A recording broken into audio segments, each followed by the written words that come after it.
So, hey Cancer, my name is Chris, and this is your beautiful reading for whenever you freaking find it in 2026.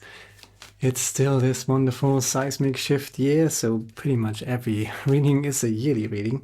So much is happening, and there's the Ace of Cups and the Page of Cups. The Page of Cups, right? The Page of Cups coming up again and again this year. Page of Cups, Knight of Cups, Ace of Cups. So it shows up in your reading as well. And that's self-love. That's Philautia. You have to be good to yourself. That's so important when we finally take off into Pluto in Aquarius, right? The next 19 years. If you count this year, it's pretty much the next 20 years. So you lay the foundation for the next 19, 20 years. That's a big developmental cycle. And you have to make sure that daily, freaking, joyful, loving creation as an expression of your highest self is part of that, right? Don't ask your mommy and your daddy if it's okay to do that. Don't ask for permission. Yes, it might be a little unconventional.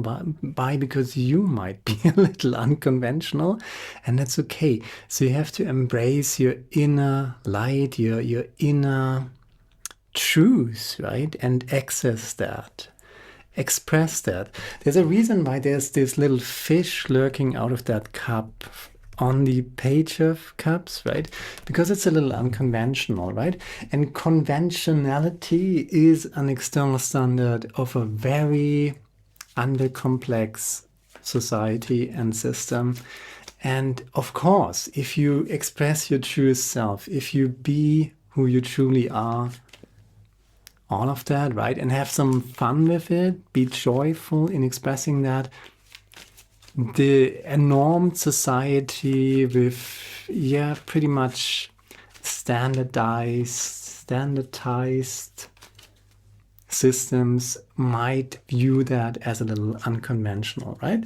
But you have every right to be that, right? And the more people who are unapologetically themselves, that doesn't mean that you just behave like, you don't care and you do whatever the F you want, right? That's not what it means, right? You have standards, but you express yourself in a more complete way. You owe it to yourself. That's the Ace of Cups. And the Ace of Cups is Philautia. That's the channel's name. So I'm big on that. That's the Ace of Cups. That's the holy freaking grail, my dear. You being yourself, and that includes shadow work. It doesn't mean that you accept your shadow in all of its shadiness, but that you get everything. The shadow is always there, and you stuff things down there, but don't keep it too long there. So you get it out, back out, look at it, reintegrate it, so that nothing, if something grows in the shadow, and that's not a good thing, right? And we're kind of trained in our society to do that, to wear a mask, to present a facade to the outside world while the shadow grows and grows. And that's how the darker forces in the society can manipulate us, blackmail us, trigger us, guilt, fear, shame us into, right? Darker energies of anger, frustration, hatred, even externalization. This goes on like that, right? It's very sick. And the only way, you don't fight that. You just ignore it. you integrate your shadow and you shine, and you don't, buy into their BS. They want you back behind the fence with the cattle in guilt, fear, shame. But if you really just be brave enough to show up as you truly are, and rest in that, and be that in authenticity and self-love, and not in grandiosity, not in look at me, I'm so great, I have integrated my shadow, blah, blah. It's an ongoing process. The trial never ends. But if you keep doing shadow work, meditation, breath work, all that nonsense of this guilt, fear, shame prison that we have been kind of living in is just becoming irrelevant and falling apart. So don't fight the old system, build a new system, and you just be yourself, right? And you just shine, and that's the revolutionary act that, you don't need to be violent or fight anything. You just embrace yourself in a loving and kind, compassionate, respectful way. Because everybody else is hopefully doing that too. There's the King of Cups and this Two of Swords. And the Two of Swords is, the King of Cups is inner mastership. You got 3 powerful cups now. Page of Cups and the King of Cups. There's mastership in self-love, Philautia. And the Two of Swords is this energy where you basically make sure that you never lose the connection to your subconsciousness, never lose the connection. It's water represented here. It is kind of, this consciousness, the waking consciousness as the swords energy, your thinking mind, and your subconscious body. And there's the ocean behind, because the subconsciousness is the gateway to the divine, basically, to that which constitutes all the forms, the medium, the unity consciousness, if you want to avoid the word God or Brahman or Allah or whatever we can call it that. I usually try not to call it that, because it religion is a tricky thing. I'm more for spirituality and experiencing your own connection to the divine in your own way. And you don't need a church for that. You can go into the forest. You can sit under your little Bodhi tree, and and it's within. It's not out there. It's not a place to go. It's not a book to follow. It's how can a book be an expression of that which constitutes the book? You think about that. How can a book be a higher expression than the force, the unity consciousness that is constituting that book? I think some people have some things a little upside down in this world. But the most important thing, not to fall into that trap in outside recognition, looking for outer forms. All the outer forms are illusory. Meditation and breathwork, that's what I'm trying to tell you. And I'm saying this in every reading, and I'm not going to get tired with this, because it's so freaking important. And you need to hear this again and again. 5 seconds in, 10 seconds out, if you're short of breath. If you can do 10 seconds in, 20 seconds out, that's more like it. If you can do 15 seconds in and 30 seconds out, you should not go farther than that. If you can comfortably do that, then you should switch to 1 and 1. But negative breathing means you breathe out 2 times the length of the in-breath, so 1 in, 2 out. That's how you release negativity, if there is something to release. And if you're looking for tarot card readings, there is something to release, right? And something to deal with, and something to overcome, something to transform, something to reintegrate. Breathwork, negative breathing, 1 in, 2 out, whatever you can do, halfway comfortably. You shouldn't get dizzy or anything. Do that for 5 minutes, combine it with meditation, and you're sure you never lose the connection to the divine spark, to unity consciousness, whatever you want to call it, God, Allah, Brahman, Buddha consciousness, whatever name, I don't freaking care, because all the names are forms and all the forms are illusory. It's a practice, not a book. Meditation and breathwork. Overcoming, there's the victory march and the 9 of swords, right? So overcoming overthinking, overcoming worrying too much. The 9 of Swords is this energy where you can't sleep, you overthink, and everything is so dark, and oh my god, dark imaginings, right? But it is connected to the victory march, so you're overcoming that through daily meditation and breathwork. That's the practice. And then you do what you love to do. You have a shitty job, you have a shitty family who prevent you from doing that. You say, oh, I don't have the time, and should I do that? work 8 hours and then I talk to my mom for an hour and da da da da da. You know, if you are interwoven in systems that are not allowing you to have daily, joyful, loving creation, that is your divine given right, then you have to change something. You have to cut down your working hours. You have to maybe, do you need that car payment, that big car that you're paying for? Do you need 10 subscriptions, 5 subscriptions?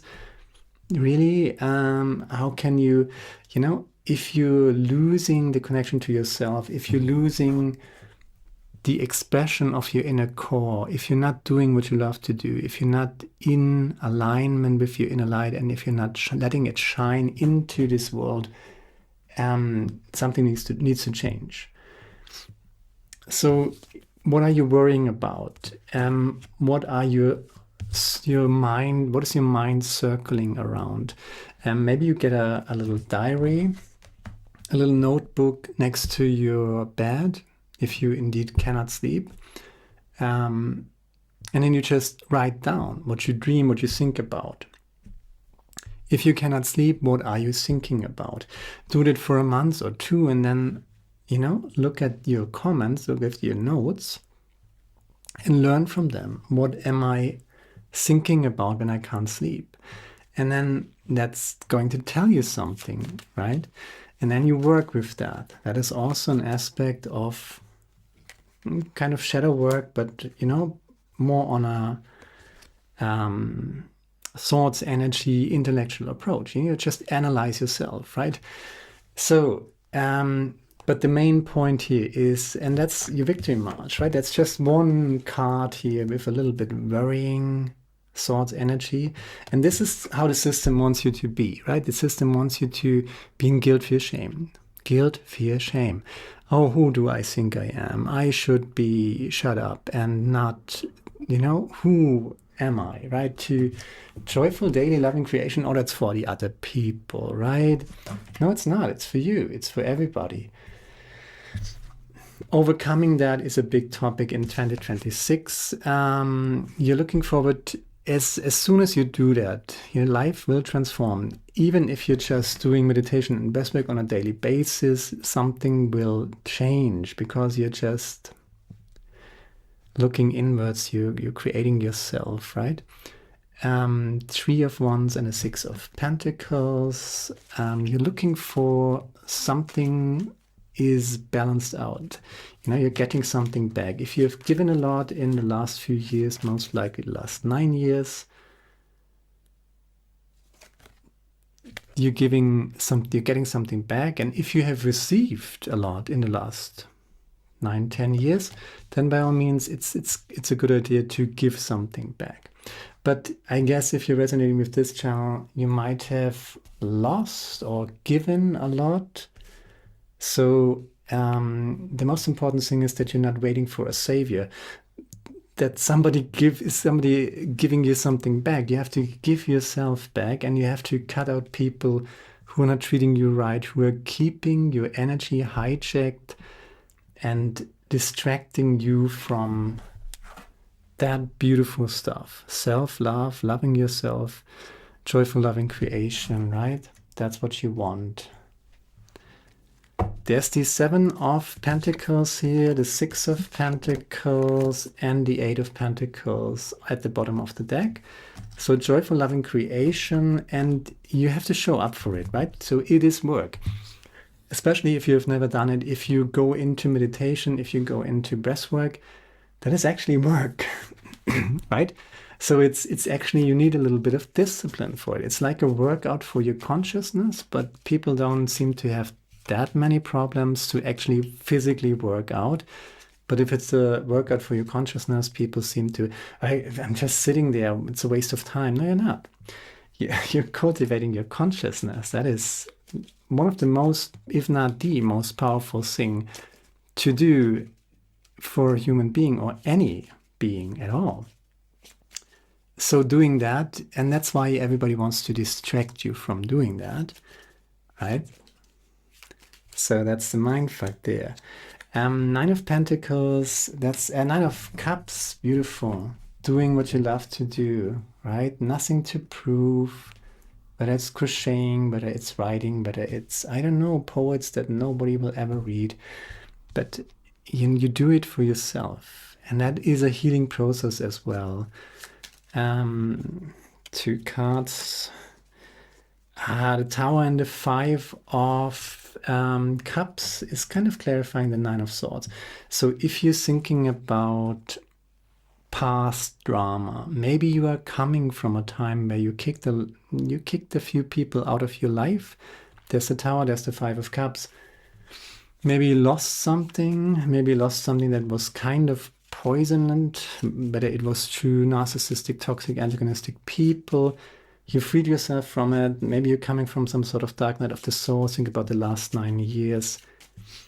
The victory in this is not to go back there and take revenge, but the victory is in joyful, loving creation. Even if you're angry, even if you have a lot of fire energy, use that fire, use that passion for what you want to create.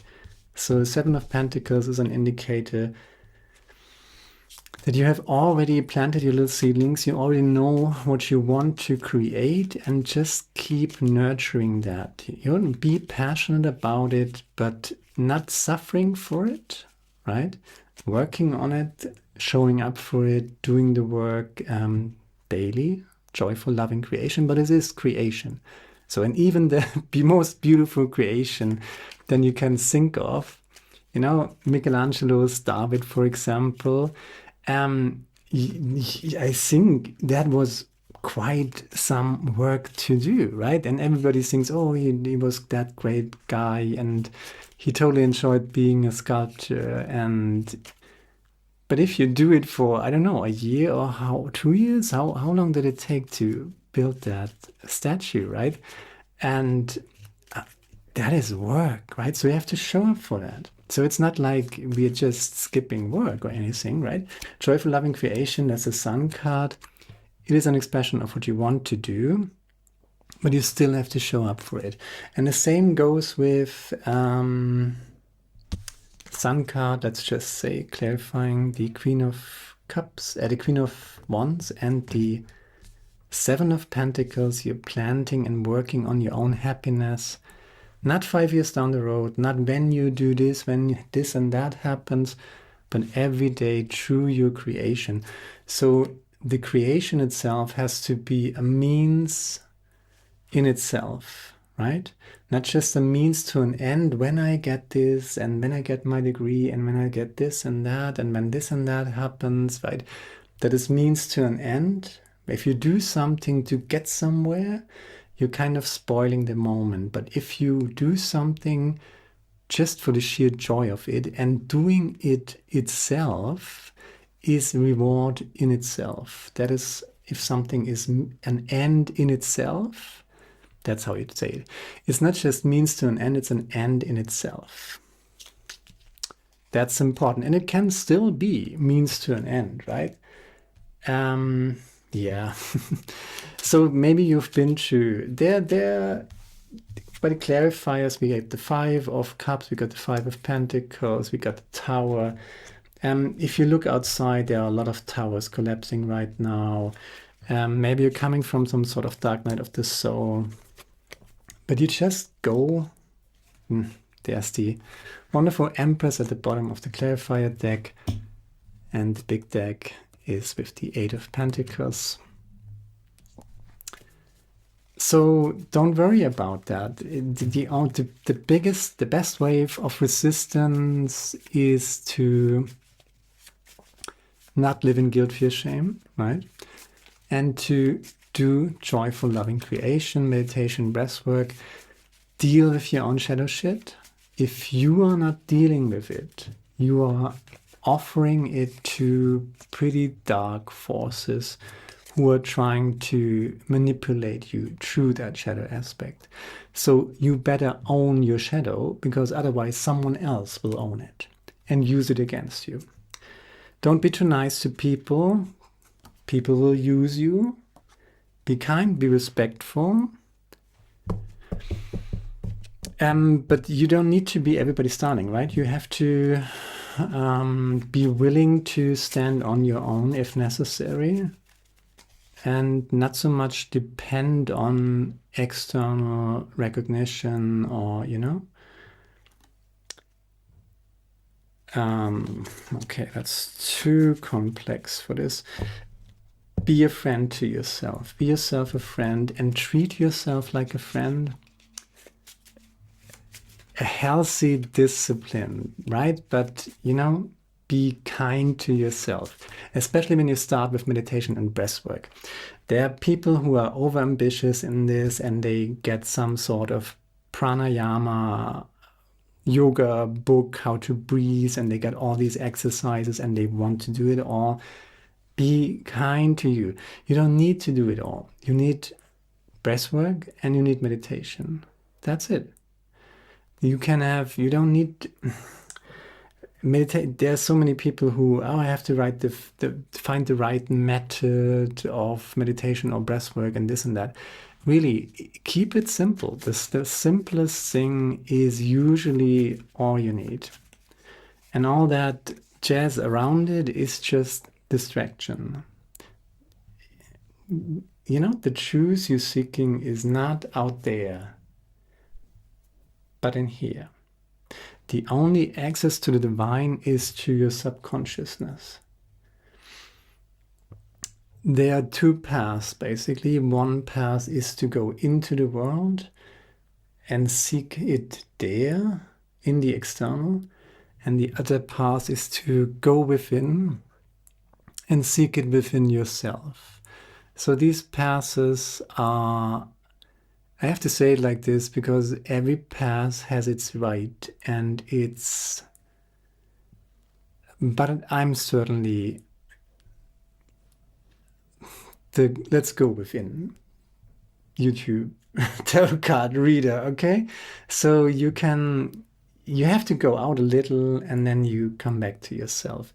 If you go too far out, you have a big cycle to close to come back to yourself, which is doable, right? But the bigger the cycle is, the bigger you go out, the bigger your hero's journey, Joseph Campbell's, is you have to get the curve and come back to yourself.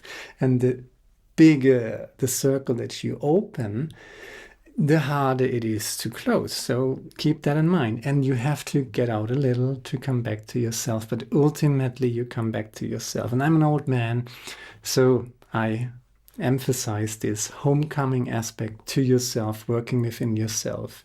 Meditation, breathwork. If you're in your 20s, you just want to do yoga and explore sexuality and do yoga and do pranayama and do everything, right?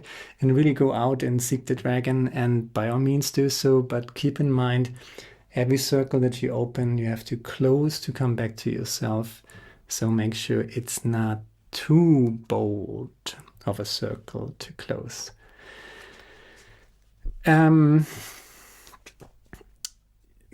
I don't know, okay, so I just read it. If you hate a person, you hate something in him that is part of yourself. What isn't part of ourselves doesn't disturb us. Hermann Hesse. Yeah, sure, right? So that's why it's so important to love yourself. So don't be too much concerned with outside people you don't like.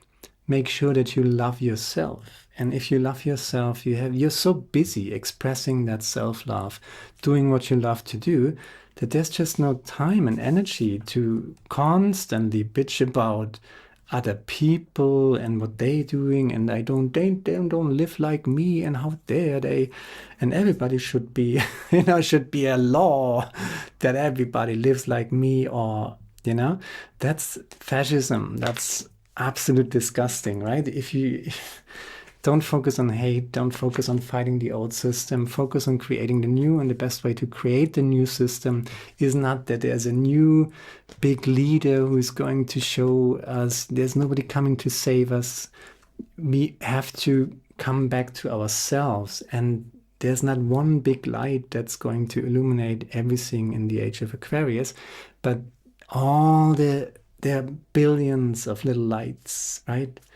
And that's the thing, and that's what they don't get, but hopefully you get it. Choice, okay. I don't like choice, but I don't like that card, but maybe it's not many truths. Okay, that's a reminder probably for me as well. An important decision is to be made and you are worried that you might make the wrong one. There are several choices, but none offer you a guarantee which is the right one. The truth is there are no right or wrong options. One is not necessarily better than the other. What you decide is irrelevant compared to why you decide. What gives you the greater fulfillment, which is likely to bring greater joy. Let go of what you think and should do and take a leap of faith. Don't fear the unknown, for it can be full of exciting possibilities. Remember, it is better to have failed and tried than never have tried at all. Many successful people will tell you that they have failed so many times before they succeeded. Yet they tried and tried again. Give yourself the best chance of success by choosing that which you love. And that's absolutely true. So you have to come out, to come back to yourself. You have to go out and lose yourself a little to come back to yourself. In some way, you have to fall asleep in order to wake up. That's the paradox of the funny universe we live in, right? And that's just second-class elementary school of consciousness. That's just duality. Whatever, right? Daily freaking meditation and breath work. 1 in, 2 out. 5 minutes, 10 minutes. If you can do half an hour, wonderful. And be kind to yourself. Don't get dizzy. Don't overdo it, right? And you don't do the same thing all the freaking time. So sometimes you do a little less. Sometimes you do a little more. Listen to your body. Be in touch with your body. Don't work against your body, right? So meditation and then breath work. Do that on a daily basis and then do what you love to do. Whether it's fitness, whether it's crocheting, whether it's writing books nobody will ever read, right? You don't need outside recognition. You just need to create from your inner core. And you already planted your seeds. You're already working on that. Spirit has your back. Okay. Spirit has your back. Number 23. That's the Animal Oracle deck.